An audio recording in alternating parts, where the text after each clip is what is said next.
post-practice, making new skills stick. A marketing company we call New Brands was looking to boost company morale in order to more effectively retain employees who were leaving for competing firms.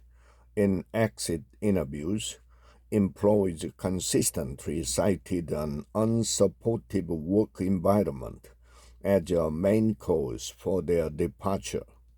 The company was worried about the increasing cost of training new hires and identified improving work morale as its number one strategic priority for the new fiscal year. The leadership team decided to launch a company-wide training in which they focused on three objectives: promoting a workplace environment that valued work-life balance, opening up lines of communication between managers and their direct reports, and making New Brands a place where people wanted to work. Managers attended a 2-day retreat in which they practiced giving and getting feedback to and from their reports. Management also practiced leading difficult conversation. At the end of the 2 days, the leadership at New Brands was excited to create real and lasting change. Unfortunately, after all the intensive practice on multiple fronts, the improvements they had pinned their hopes on didn't materialize. So much work and nothing to show for it. Why? Had they practiced the wrong skills? Had they not practiced enough? Were the role plays, the feedback, not well executed? The answer to all of those questions is a resounding no. The problem wasn't what or even how they practiced.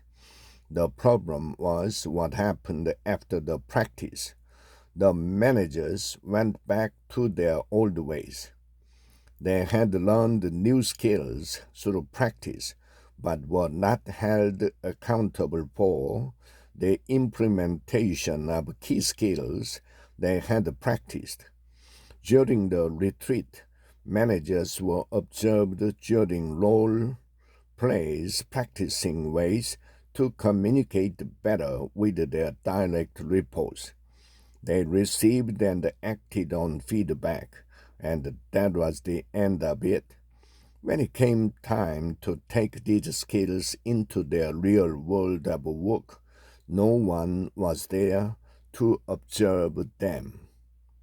After this failed experience in bringing new skills to his company, Brad, a young New Brands executive, realized that drive-by training wouldn't work. He set about to embed the practice of new skills into their training, and he was relentless in planning how to follow up after practice in order to actually change behavior. He started by simply observing and giving feedback on the new skills in performance. During meetings, he found subtle ways to cue employees to remind them of the work they had done in practice. He did this by creating posters of the principles they had trained in and practiced, which allowed him to signal people during performance. And finally, he measured the effectiveness of their trainings by collecting data from his employees, surveys on how particular skills were being used and how often they were being coached on key skills by their managers. In essence, Brad brought as much intentionality to the follow-up done after practice as he gave to planning the practice itself.